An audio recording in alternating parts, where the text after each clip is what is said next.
I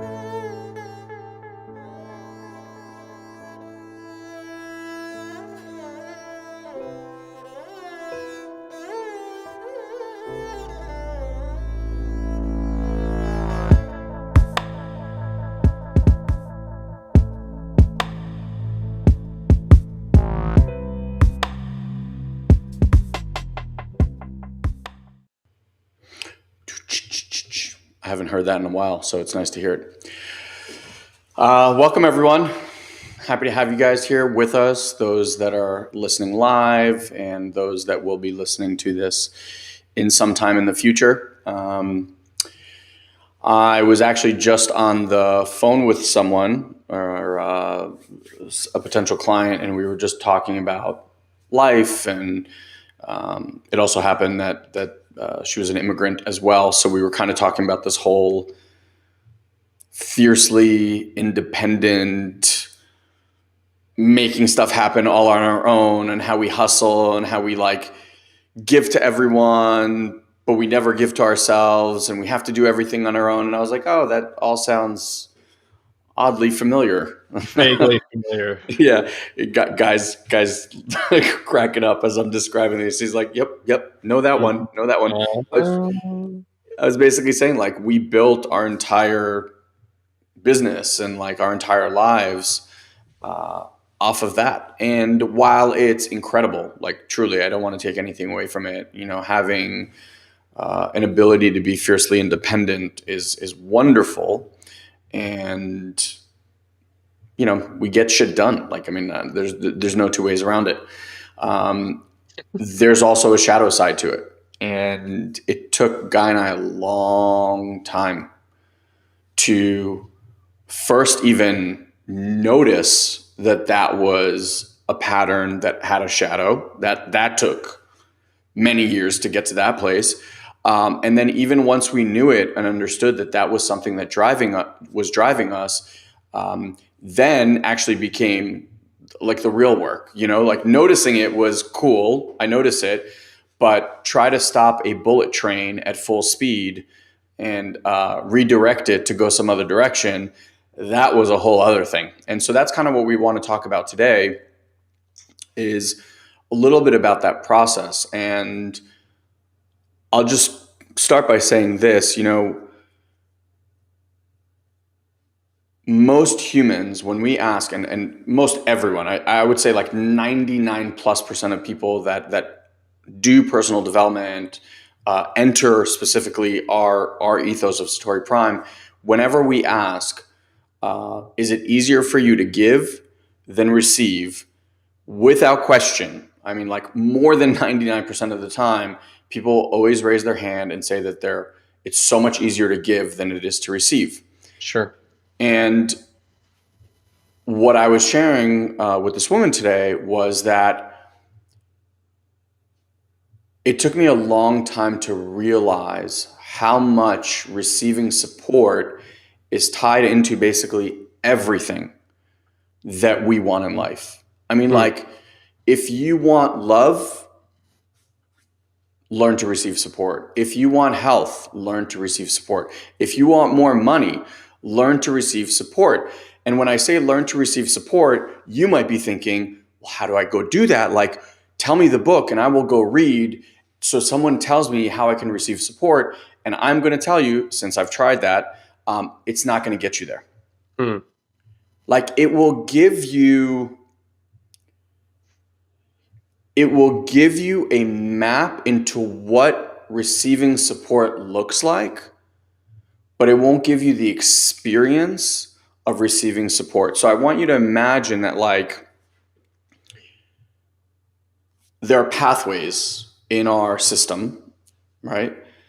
And most people's pathways, because they've they're in this world of giving and being independent, these pathways to receive support have just atrophied to a point that nothing's running through them, right?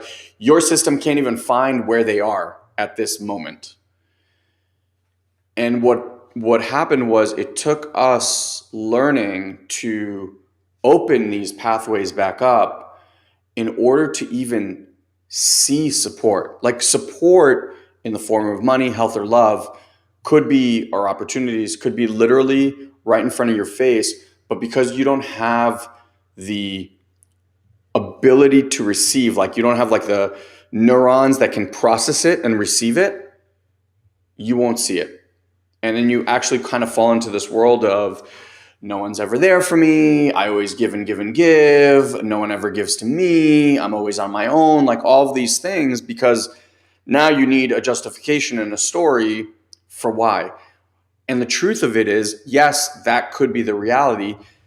But the deeper truth is, like, you were never taught how to receive. And so when you don't have a pathway how to receive, it's like the analogy that's coming through is, if you learned English as your primary language and then all of a sudden you ended up in a Spanish speaking country, for example, right?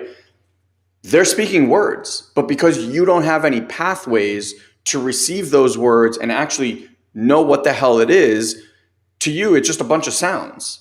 And that's kind of what's happening. So I was just sharing with her how, like, my car got picked up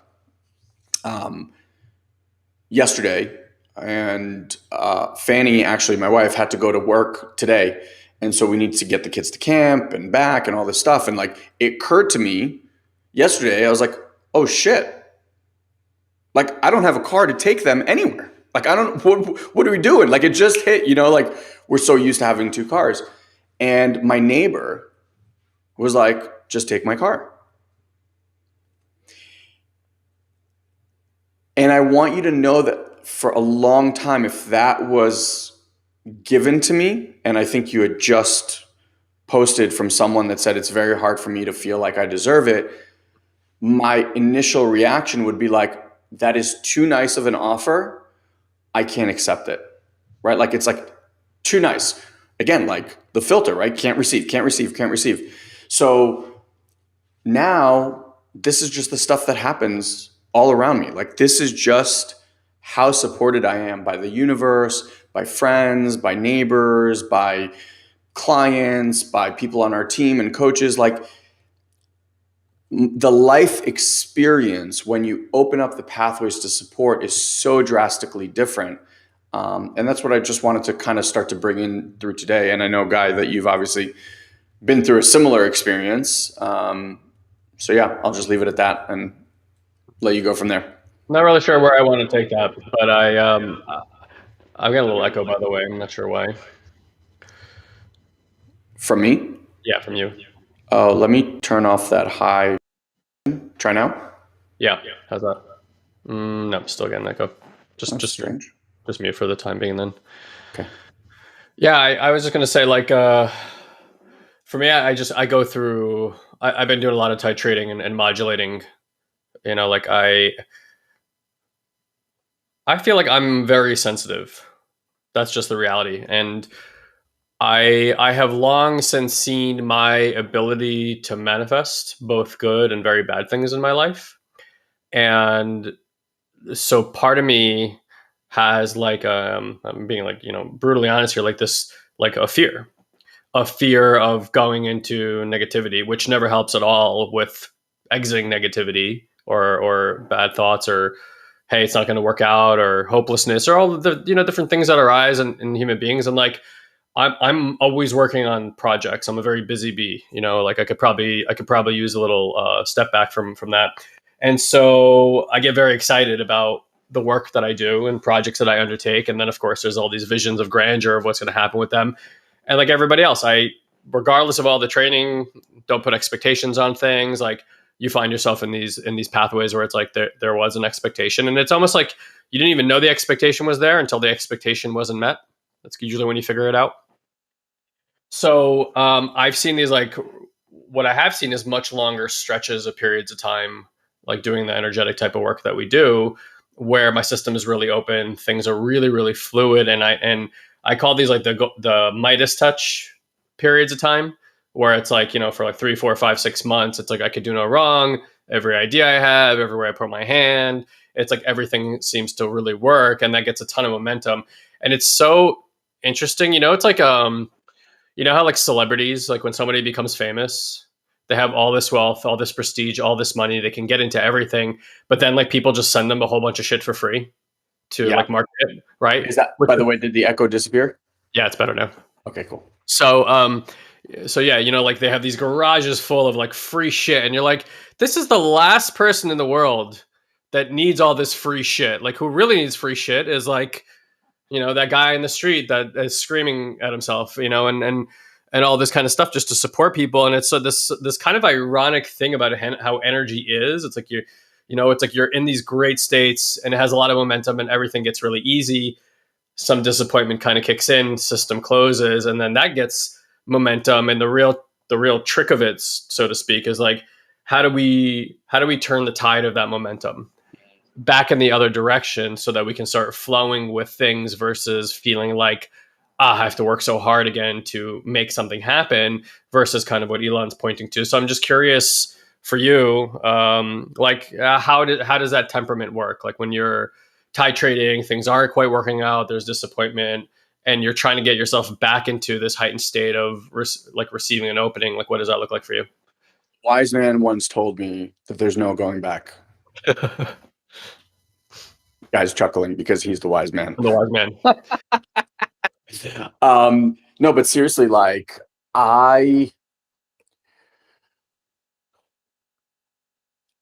what I'm going to share. Look, this took a lot of session work, a lot of sitting with a one-on-one coach, a lot of being in, you know, different presence practices, a lot of group healing things. Like what I'm about to share did not happen overnight because I figured something out, right? When the system is in atrophy, like I was sharing, you don't just like flip a switch and then it turns on. Like it just doesn't happen that way. So I think now to what you're speaking to, my perception, it's not that those things don't happen, it's the way that they hit my system that has changed drastically. It's Sure. like, you know, Guy and I were just talking the other day, and like, listen, I don't care who you are, running a business has ups and downs, right? Like it is a roller coaster ride. I've never met a single person that hasn't had moments where they ride high, moments where they've lost everything, moments where they're afraid that their business is like dead, like all of it. And it just, you know, it's just one of these things that happens. And we've had this conversation, like, but before, it's always felt like life or death. Like when I was riding high, it felt amazing. And when I was not riding high, it felt like death. Like it felt like, oh shit, like we're about to hit ground. Two things have really shifted. One is this whole conversation around support, right? Like understanding that it's not my external world that gets to say what's happening in my internal world. It really is just a deepening of a trust and a knowing that it always works out. And Guy and I talk about this all the time. It's like whenever we think like shit's about to hit the fan, something always comes, someone always comes, something like, and we're like, oh, there it is, you know? And we just kind of chuckled to ourselves, like, oh, exactly when we needed it, you know? Like it just is. So after these coincidences, and I put that in air quotes for those who can't see me, after they've happened so many times, I'm just like, I'm not even get into the worry of like the minutia because I just kind of know how like all this stuff plays out. So that's one. The other piece is that as I've done more and more of these kind of like sessions to open up and receive support,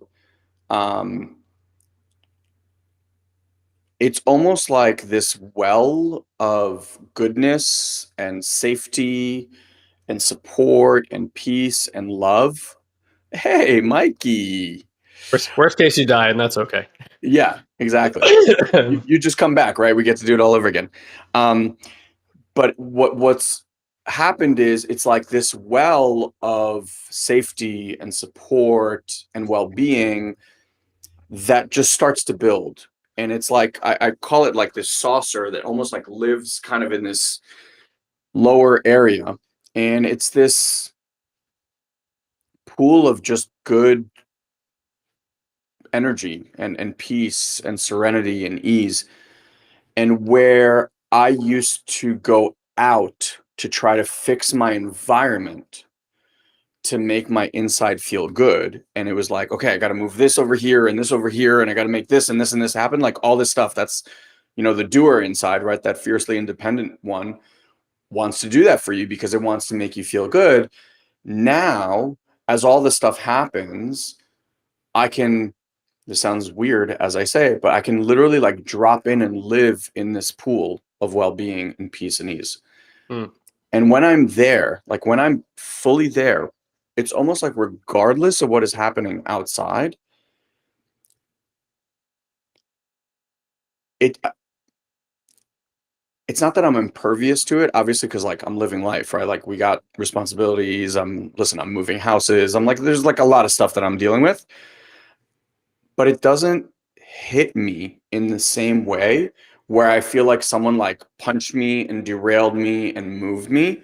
I'm just like, oh, yeah, I like that warm, juicy, energetic field. It really does. It's like this nurturing feeling of being held. And when I don't feel held or when I don't feel that level of support, I have a team of people around me that I can reach out to and be like, hey, listen, sit with me.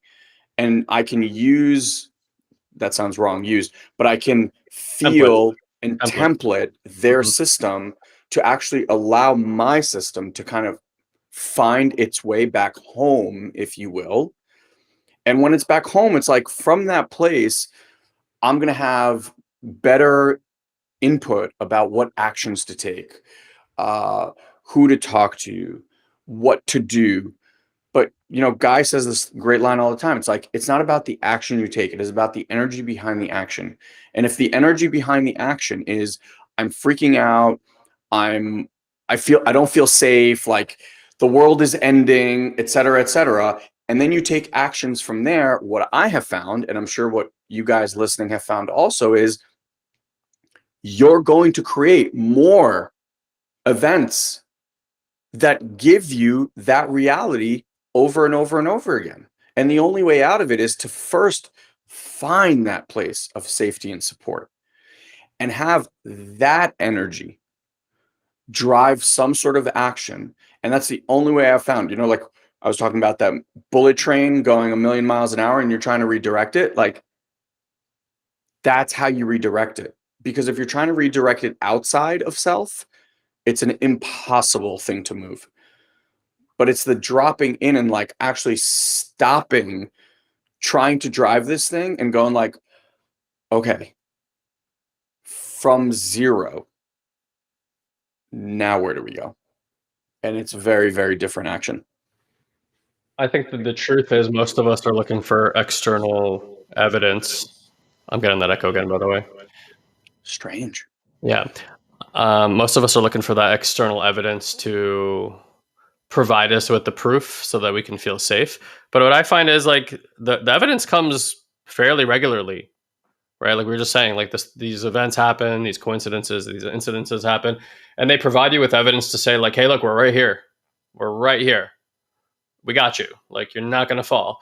And then right after that happens, the next thought is like, where's the support? Where is it? Like it's just never enough. And so you were saying like about templating other systems, but to the point that you made early on in this conversation about like your neighbor coming over to you and saying, hey, use my car and stuff like that. And most of the time we have this weird thing in our culture where it's like, thank you and no, like I'm too humble to take that from you, or oh, they're too gracious to give that to me. And it's this weird thing because like on the other end, we all know that one of the things that brings most of us the most amount of joy is like serving other people. And so you know that you want to serve other people. You get to know that other people want to serve you. And yet when we try to serve each other, there's this weird energy that comes instead of like, oh, look, I'm actually providing something for this person by having them serve me. So I was going to say like part of that plays itself out in our interpersonal issues. I mean, not that we have issues, but like our interpersonal dramas that we're playing within ourselves, which is like around our business, around our finances, around our health. And it's like, we just feel like we have to do it ourselves. So there's this acculturation of doing everything ourselves, of you got to leave mom and dad now, you got to leave your family now, you got to move somewhere, you got to start your own business, you got to make something of yourself. And like, there's a part that we can like applaud that there's this like amazing spark of creativity in humanity that wants to create and create and create and have something for itself. Certainly, I imagine we probably wouldn't have left the source of all things being one if there wasn't some desire, like literally like a built-in desire for us to want to create from ourselves, like our personal selves. But on the other hand, it's like we don't balance that out with support. And so we can get that support from, people giving you their car, but it that really is an energy exchange. All physical exchanges are really energy exchanges. All monetary exchanges are really energy exchanges. All relational exchanges are really energy exchanges. Even going on a diet is an exchange between you and food, and an agreement that you make between the food that you eat and that agreement with your body, right? It's all energy. So when we are sitting with another and receiving that support energetically, you are retraining yourself at the fundamental level of your beingness to be able to receive support outside of yourself, because it really all starts with what we call the internal, right? It's just energy. So I couldn't agree more. It's like if the work is not done internally, then it's much more difficult to have the eyes to even see it outside of yourself. And if you can't, and if you're not having that experience, then you got to be honest and check in. It's like, what is my internal state? And for most people, a check in with their internal state is like, where are my thoughts right now? Right? Oh, are they negative thoughts? Are they positive thoughts? Am I this and that? And it is an indicator, but it's not the indicator. There's a lot more that it can indicate to you what's going on and I would say way more powerful is really the sensations within your body. Like if I have, like this morning I was meditating and I had like a really very constrained stomach area. I mean, like it kind of shocked me to the level of constraint that was in there. Now, if I spent the entire day thinking about why my stomach was feeling that, it would make no difference. Right. But there's that is a signal of like some kind of blocked energy in my system. And as I sat with that and that relaxed and released, the constraint that was creating on my mind, that was getting concerned about what was happening, released on its own. It's not something I had to do. Right. Just kind of, it happens as a byproduct of that release. And so, this reconfiguring of how we want to operate with our friends, probably first and foremost friends and family, but then really want to look at how we provide these opportunities of feeling support and offering support to another in society would go a very, very long way for creating some pretty significant transformation. Yeah, 1,000,000%. And like you hit something on the head where in the beginning, it's very difficult to notice, like when you're so closed off and energetically, like there is none of that template. Like you just don't know what that's supposed to feel like. And someone says to you, receive support or feel safe or here's peace or whatever. And what happens is we end up like going and we read books and all of these teachers, right? Like I'm not talking all of them, but like, let's say, you know, the deeply profound teachers, they all point to something very, very similar. But the thing that's reading it is your mind. So your mind creates a construct of what that thing is supposed to feel like. It's like, Yeah. oh, this is what peace looks like. This is what having support feels like. This is what being in flow feels like. And so this mind grabs it and then it tries to emulate it in the way that it has perceived what this or that is. But because there's no template of what that is actually supposed to feel, it becomes this mind construct that you are now chasing because so and so, who's very, very smart, said that this is what it's supposed to be like. And unconsciously comparing yourself to your own ideas, basically. Exactly. I find myself doing that quite often. And then it's a lose-lose game because you're trying to go for something that is not real, Mhm. based off of a construct that you made up that is unreachable to you because there's no hardwiring yet to receive it. And it doesn't matter how hard you work at it. It doesn't matter how long you meditate and all of these things. Like, it's very difficult to find it. But once, so like the mentors and teachers and people that we sit with, we sit specifically with people who have had these and continue to have these as an as lived experience. And rather than being pointed to through words or processes or a map, when you can sit in connection to someone and have a felt sense experience of the deepest level of peace that you have ever experienced without you having to do a goddamn thing or without anything in your life having changed, right? Like, when you come out of that session, your circumstances are still your circumstances, your bank account's still your bank account, your body's still your body, all of it. And yet somehow it all feels different. It just all feels different. This is, Reggie Ray brought this beautiful distinction around horizontal versus vertical transformation. And vertical is like, so just back up one step. So horizontal is this acquisition of data. This is where most people operate. Let me understand. More information.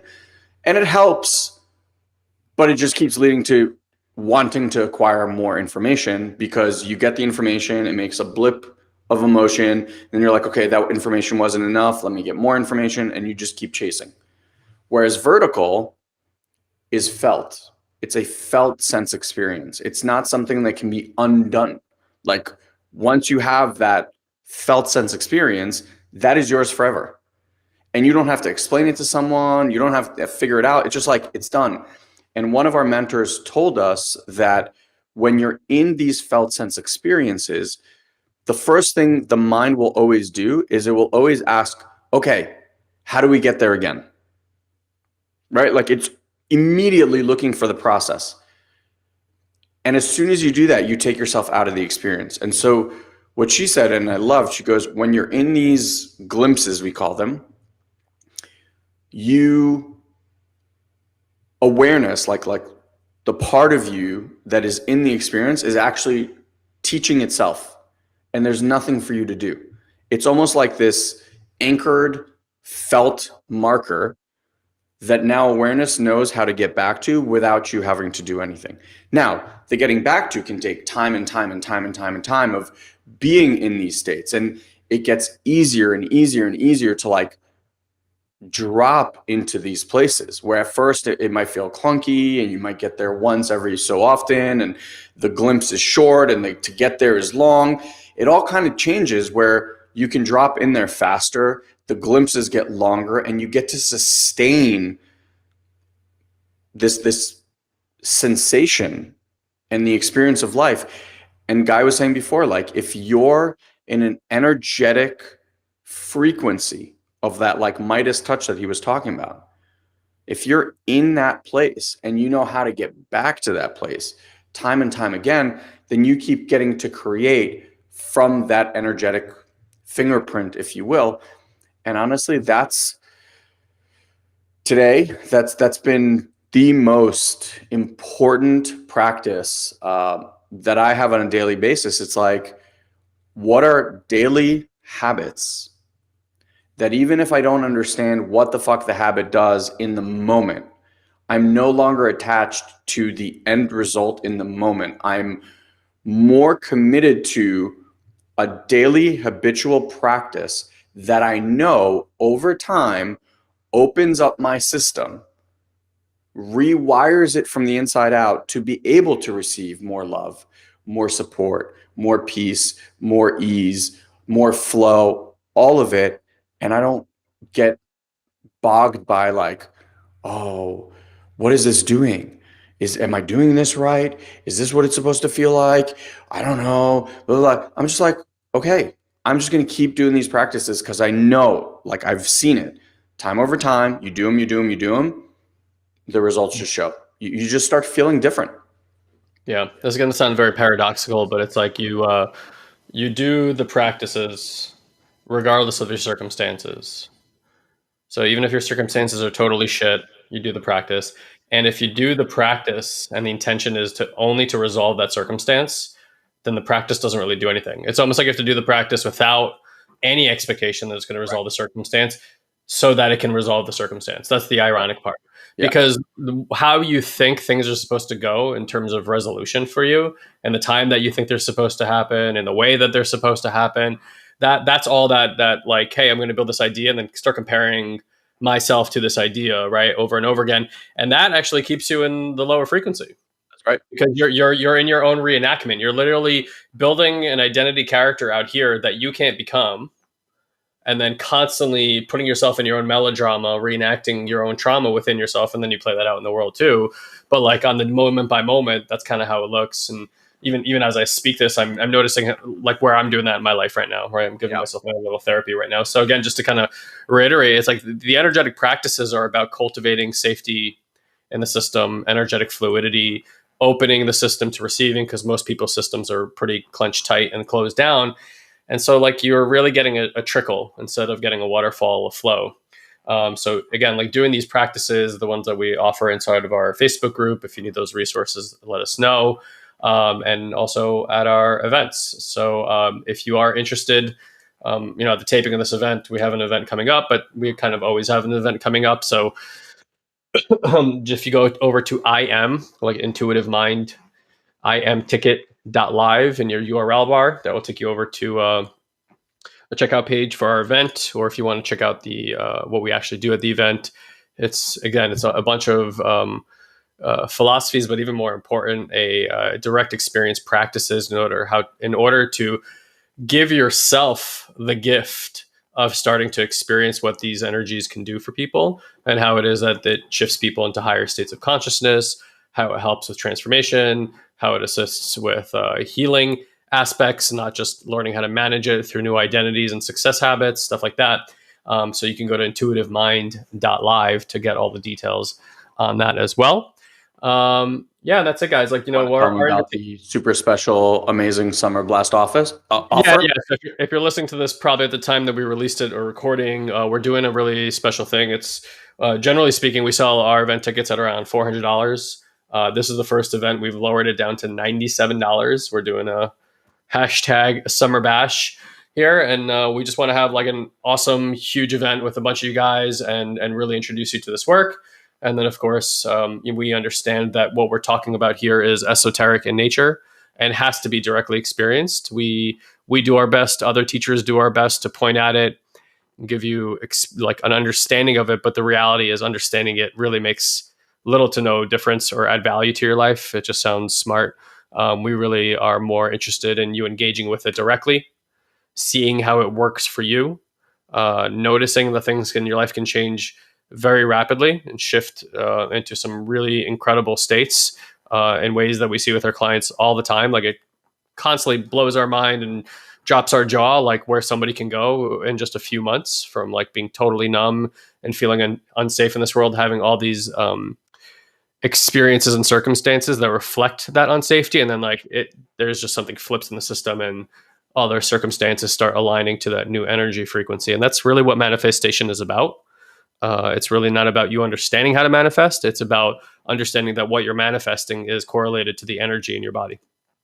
So if you want to manifest some pretty amazing things in your life, open up to some new circumstances, relationships, health, but mind you, it's got to start with doing the internal work. It's not about you managing all this out here. And again, like if you guys want to look, like we have an extraordinarily high satisfaction rating with what we do, because this work just provides that. Like it's not us, it's the work that provides that. But like, for those of you guys who have businesses or in the personal development space and this whole grind and hustle stuff and that everyone believes in, just go look at the stats and who that actually works for, right? It's like there's a reason that most businesses outside of 3% fail in the first few years of business. Very few businesses make it to 5 years or 10 years. And it's like, there's no lack of education or understanding out there on how to run successful businesses. And yet only the few do it. And that's not because they're somehow working more diligently. There's people working very, very hard out there, getting very, very little results in their life. It is really a matter of a certain type of alignment in your system. When that alignment happens, there's just a lot less effort in your life and trying to make things happen or prove to yourself certain things. So it's a pretty significant shift. Yeah, and I just want to offer the date for the next upcoming one, if you're listening, is August 14th. It's an all-day Saturday event. And as soon as you register, you'll get access to pre-course material that it's not even encouraged. We highly recommend it. It's almost like a mandatory thing that you go through, because that's what will set up the platform for the live event. So once you register, you get immediate access to that and you start your process. I said this on our Tuesday call yesterday. I said the course doesn't wait till August 14th to start. It starts the second you say yes and the second you register. And we've heard that time and time again. So if you're looking for a breakthrough in your life, if you want this level of support, this level of flow, this level of health, this level of love in your life now, then state your claim. Like, put the line in the sand moment now. And for $97, like, I mean, like, if $97 is really like a money conversation for you, then, you know, we get to have a different conversation. But like, this event is worth thousands, and it's on offer right now, and probably only now and ever for $97. So definitely, like, if you've been sitting on the sidelines, if you've been a fan of the podcast, I know there's many of you that just have been listening for years and years and years, and you're like, I love these guys, blah, blah, blah. And then we like hear from you like 3 years later. This is your time to shine, you know? So say yes, head over to imticket.live. And yeah, we look forward to seeing you at the next event. And in the meantime, I hope that you do begin to start practices that allow for you to receive this level of support in your life, because it will greatly transform the way you relate to yourself, to others, to your career, to your health, and to everything in between. And if you guys need support or have any questions about anything we spoke about here, about the ticket, the event, and if you're already not part of our Facebook group, you can go to joinoldsouls.com, get in the group, and that's a place where you can access our team, ourselves, get support and resources as well. All right, friends, love you very much. We'll see you next time. Love you all. Bye-bye.